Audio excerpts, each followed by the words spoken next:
Oh, girl. Third day in Puerto Rico, I wake up, shade room, It's all over the place. And Ooh. I'm like, you have a wife? Yes. You still have a wife?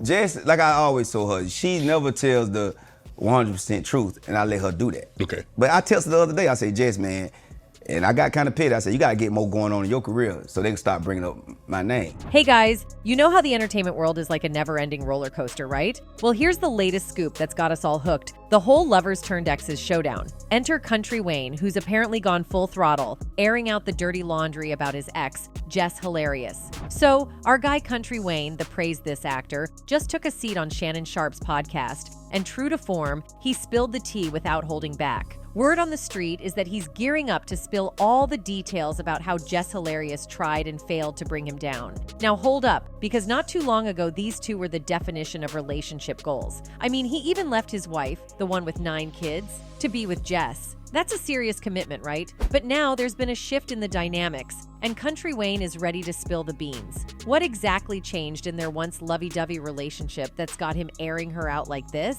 It's a head-scratcher for sure. Welcome to the entertainment industry, where anything can go haywire, and love stories can turn into epic battles in the blink of an eye. Anyways, let's get into it. Now, if you caught the latest Shannon Sharpe episode with Cat Williams, you know it's always a gossip goldmine. Whenever a celeb or industry insider steps into that arena, you best believe we're all in for the tea. And guess what? Wayne didn't disappoint this time around. He spilled the beans in a heart-to-heart about putting his own dreams on the back burner to be there for his kids. Now, let's dive into the juicier bits. When the convo shifted to Wayne's past rendezvous with Jess Hilarious, things got spicy. The Praise This actor threw some shade on the past rumors, suggesting that Jess wasn't exactly clueless about his marital situation. Now here's where it gets interesting. Jess spilled the beans in an interview with Charmaine Bay on Talks and Tattoos. Apparently during a romantic escape to Puerto Rico, she woke up one day, checked the shade room, and bam, wife drama. According to Jess, it was the 3rd day in Puerto Rico when the bombshell hit her.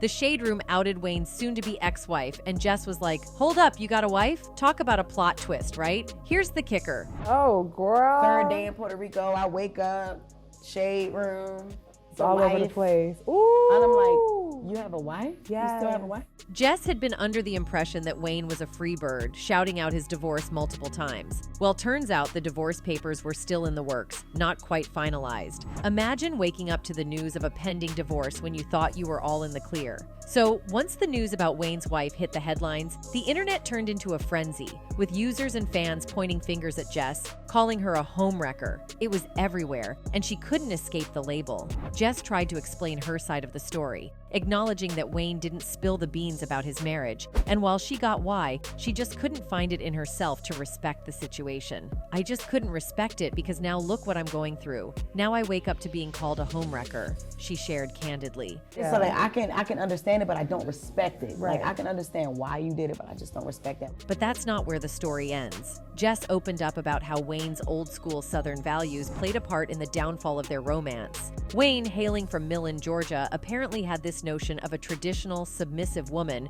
dropping a bomb on Jess during their 4th month of dating. He looked me in my eye and told me, you know you're gonna have to retire in like a few years, right? Now hold up, that's a major lifestyle curveball. Jess, being a Baltimore, Maryland native, grew up with a different mindset. Raised in a 2-parent household with a mom who championed female independence, the idea of being a housewife was just not something she could wrap her head around. But here's where it gets even more interesting. Kountry Wayne, the man himself, spills the tea in Club Shay Shay, claiming that Jess is spinning a web of lies. It went down like this. Shannon's like, Jess Hilarious, should we bring her into this conversation? And Kountry, without skipping a beat, goes, oh, you can bring her whatever you want to bring. Now that's some energy right there. But then Shannon, being the chill guy he is like, nah, man, I ain't messy. Anything you want to talk to me about? And Kountry, true to form, drops the bomb. Ever since Cat Williams touched his sofa, the energy in this sofa, it makes me want to talk about it. I ain't messy. Anything you want to talk to me about, I think this sofa is, ever since Cat Williams touched this sofa, the energy in this sofa, it make me want to talk about it. Shannon brings up that Jess spilled the tea on Cam Newton's show, saying they were in a relationship and she had to wake him up one morning because the news got out. It's Jess's side of the story, and now Kountry's got a chance to set the record straight. Kountry, being Kountry, lays it out there. He's like, she never tells the 100% truth, and I let her do that. But then he gets a bit petty, saying, Jess, you got to get more going on in your career so they can stop bringing up my name in your interviews. Ouch. And then he drops some wisdom. That was 5 years ago, right? If that's the main question in your interview, we got to put some work in. Basically saying, let's move forward, focus on the grind, not the old stuff. Kountry talks about how he's comfortable not talking about it, but he's realizing it might not be working in Jess's favor. He's out here making moves like taking care of the Black community, and he wants her to level up too. It's like he's saying, let's talk about the now, not the past. He set the record straight. He's like, a lot of what she talks about, I've let it slide. But man, that stuff didn't play out like that, you know what I'm saying? He breaks it down, separated from his wife when Jess entered the scene. And get this, his divorce was a quick 4 to 5 days. Then they started talking, and that's the timeline of events. And that was it. I started talking to her. Right. And I got divorced. My divorce was 4 to 5 days. Right. You know what I mean? Right. But here's the kicker. Kountry reveals that his wife hit him up, asking him to tell Jess to stop dishing out the details because it's affecting the kids at school. Talk about real-life consequences. So he shoots Jess a message like, hey, ease up. I've never said anything negative about you, and everyone knows that. Let it ride. But it seems like Jess is on a mission to be the winner in this narrative. Kountry's like, let's be real, Jess. Charlemagne asked once, how you lose, Jess hilarious? I replied, how she lose Kountry Wayne? I'm the catch. What you talking about? Now that's confidence right there. But here's the kicker. This isn't Jess's first rodeo in the messy media game. It's like a recurring theme. So Jess Hilarious's 10-year stint at the Breakfast Club has been one wild ride. And by wild, we mean tumultuous, to say the least. What's funny, or maybe not so funny, is that the chaos seems to be all self-inflicted. It's like she treated her gig at the breakfast table like her personal group chat with her ratchet friends. One of the earliest moments in Jess's Breakfast Club journey was a doozy. She straight up called her ex, Kountry Wayne, on air, turning the studio into a battleground for their relationship drama. Imagine starting a new job and bringing your ex over to hash out your issues in front of your new coworkers and bosses. That's the vibe. One of the interviewers is like, you said you broke up with Jess Wayne, and Wayne's response is a casual, yeah, I just left, no big deal. Then the verbal sparring begins. Jess jumps in, playing lawyer and dropping bombs about how Wayne left the house he put her in after she claimed to break up with him. It's like a messy courtroom drama unfolding on live radio. Yeah, you gotta get broke up with to leave somebody's house, right? Yeah. And that's what happened. So who broke up with who? Who broke up with who, Wayne? I left. Ain't no woman ever broke up. Sure, the Breakfast Club has seen its fair share of ups and downs over the years, but this? It's like taking the office drama to a whole new ghetto level. It's like clocking in for a shift at Walmart and deciding it's the perfect time to invite your ex over for a public airing of grievances in front of your new coworkers and bosses. Who in their right mind would think that's a good idea? Now, this whole Breakfast Club saga takes a sinister turn once you realize that Jess Hilarious went through all this drama just to flex about Kountry Wayne buying her a house. One of her fellow interviewers is straight up bewildered, asking, wait, you're saying that man bought you a house? Jess confidently replies with a simple, yes, he did. Cue the shock and disbelief. The fellow interviewer dives into the heart of the matter, saying, that's what we all missed in this whole story. I've heard that, but I was like, maybe I ain't heard right. Maybe she misspoke because she said that. The whole chaos was just a prelude to Jess dropping the bomb about getting a house from Kountry Wayne. You say that man bought you a house? Yes, he did. That's what we all missed in this whole story. I heard that, but I was like, maybe I ain't hear that right. I thought maybe she misspoke because she said that. No, She you said- always talking about somebody misspeaking. That shouldn't be word now. You know, maybe she misspoke. But here's where it gets crazy. The interviewer reflects on the situation and drops some truth bombs. The whole point of this was, Jess has good poom poom, that's why he bought her a house. That's kind of crazy. I'm like, damn, you can't really say you broke up with a girl if you bought her a house and she kicks you out of the house that you bought. God damn. The whole point of this was Jess has good poom poom.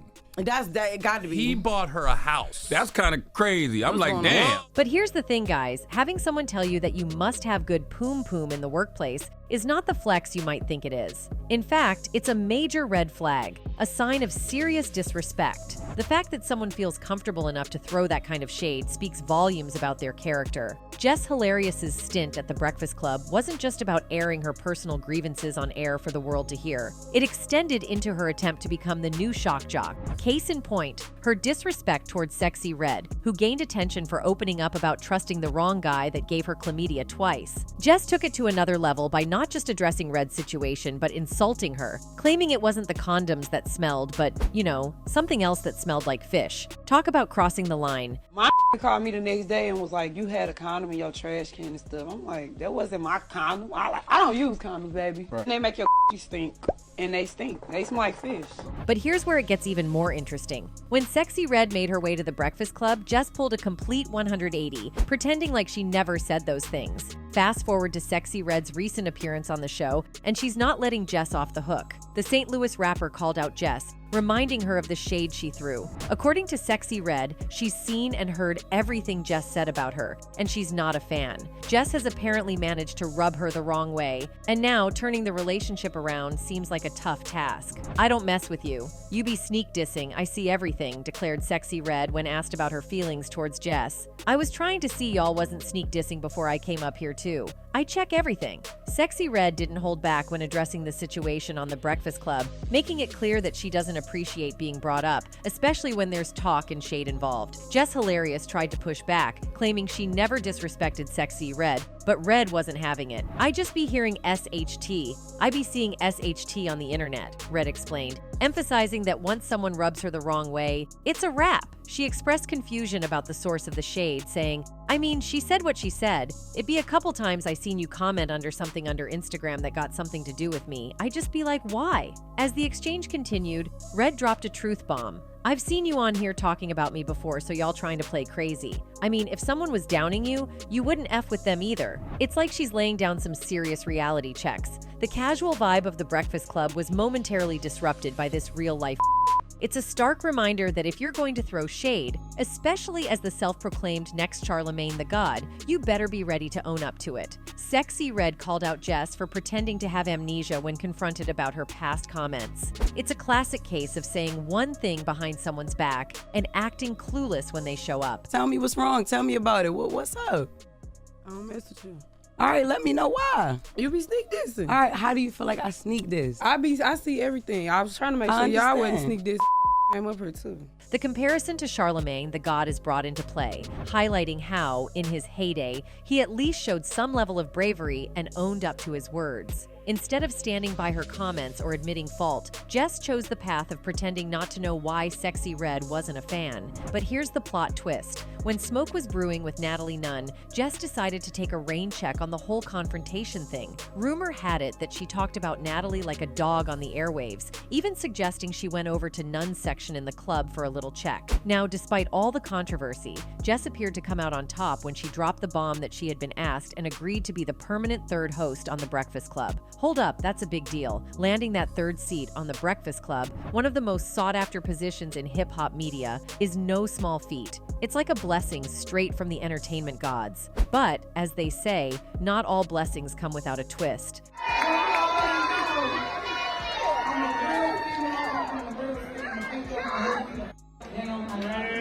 Here's where it gets interesting.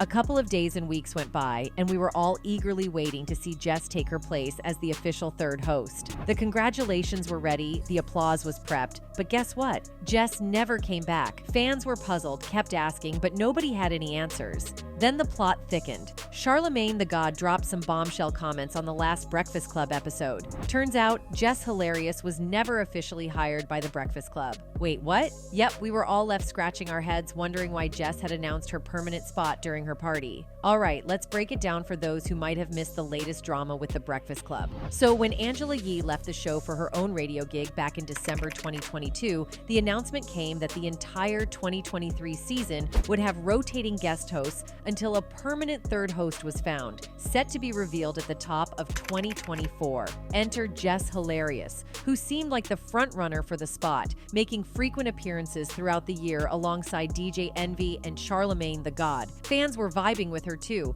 but here's the plot twist. 2024 rolled in, and there's been no official announcement about the new co-host. In fact, it seems like Jess won't be joining the Breakfast Club crew after all, and here's where the tea gets spicy. Earlier this week, Jess reposted a clip from the Breakfast Club where the hosts were discussing CA's career and even comparing her to Mary J. Blige. But Jess didn't hold back in her commentary. She straight up called out DJ Envy, saying, "These end trash, Envy, shut up." She went on to express how artists get pissed when old heads start making negative comparisons, implying that the hosts were doing just that with Essie and Mary J. Blige. All right, let's dive into why Jess Hilarious was so fired up with the Breakfast Club hosts. In a recent episode, Charlamagne threw a thought-provoking question into the mix, asking whether the masses truly appreciate SZA as an artist. He turned to his co-host Envy, inquiring, "Do we appreciate SZA as an artist the way we should?" Envy was quick with his response, confidently stating, "Yes, absolutely." But Charlamagne wasn't done yet. He doubled down on his question,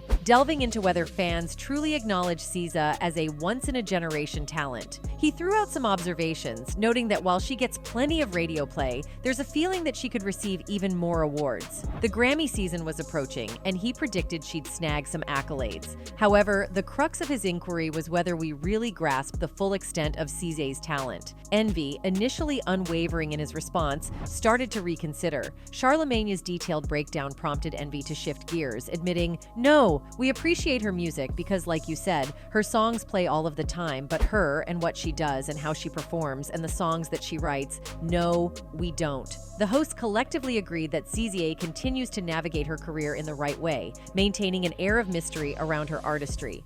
Do we appreciate SZA as an artist the way we should? Yes. Do we do. really? Absolutely.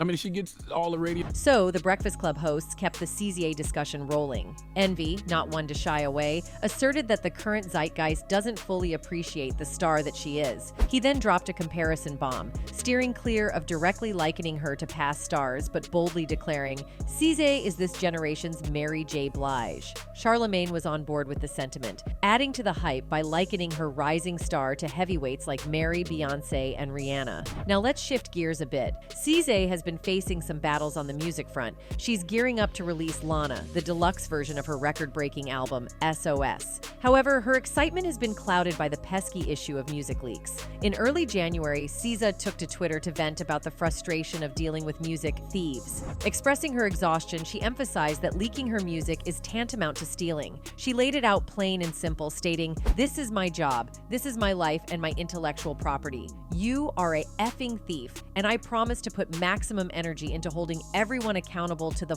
fullest extent of the law. I'm tired." It's a real struggle when artists pour their creativity into their work, only to have it prematurely and unlawfully shared with the world. Joining the chorus of frustration, Terrence "Punch" Henderson, the co-president of Top Dog Entertainment, threw in his 2 cents on the issue. He echoed the sentiments expressed by CA and shed light on how music leaks take a toll on artists. Punch emphasized that when music leaks, it often results in delays or even the cancellation of entire projects. Imagine artists putting in the hard work to perfect their craft, reaching a point where they're ready to share their creations, only to have someone snatch it away and leak it prematurely. According to Punch, leaked songs are frequently incomplete and not how the artist intended them to be heard. It's like a creative betrayal for the artist, and the impact goes beyond just the act of stealing. It disrupts the carefully planned timeline and creative process that artists invest in, leaving them grappling with the aftermath of having their work exposed before it's ready for prime time. Now back to Jess and the Breakfast Club drama. This raised some eyebrows and had fans thinking that Jess might have burned her bridges with the hosts. Since the Breakfast Club came back for the new year, fans have been bombarding them with questions about the elusive third co-host. Cue to last month, Jess Hilarious made an announcement on her Instagram story that she's joining the show as the new host. However, hold your horses because this bombshell was never confirmed by iHeartRadio or the OG hosts, DJ Envy and Charlamagne. Fast forward a few weeks, and TMZ caught up with Charlamagne, throwing the elephant in the room right at him. When asked about the missing third co-host, Charlamagne spilled the tea, saying, "I would really like to know the answer to that. It was just me and Envy doing the show again, right? Everybody saw us rotating guest hosts, and we said we were going to start 2024 off with a new host, and that hasn't happened yet." It was just me and Envy doing the show again. Right. Everybody saw us rotating guest hosts, and we said we was going to start 2024 off with a new host, and that hasn't happened yet. While Charlamagne didn't spill all the details, he made it clear that he's not thrilled about the delay in finding a third host. He also dropped the bomb that he's done bringing in guest hosts during the search. The Breakfast Club seems to be caught in a bit of a holding pattern. Enter Lil Duval, chiming in on social media to address the criticism the show has faced in recent years. Duval dropped some truth bombs, saying, "Y'all be hating on the Breakfast Club like it ain't our culture's biggest platform we got." He defended the show's significance, emphasizing that it's statistically unmatched and serves as a consistent cultural hub. Now, the mixed reactions poured in. Some agreed with Duvall, acknowledging the Breakfast Club's impact, while others suggested alternative shows like Joe Budden's podcast, Drink Champs, Vlad TV, Comedy Hype, and even Club Shay Shay. Well, folks, the Jess Hilarious, Breakfast Club, and Kountry Wayne drama has given us quite the roller coaster ride. From messy breakups and relationship exposés to the uncertainties surrounding the Breakfast Club's third host, and the challenges artists like Ceze face with music leaks. It's been a wild journey, but I want to know what you guys think of all this. Drop your thoughts in the comment section and we'll catch you in the next video.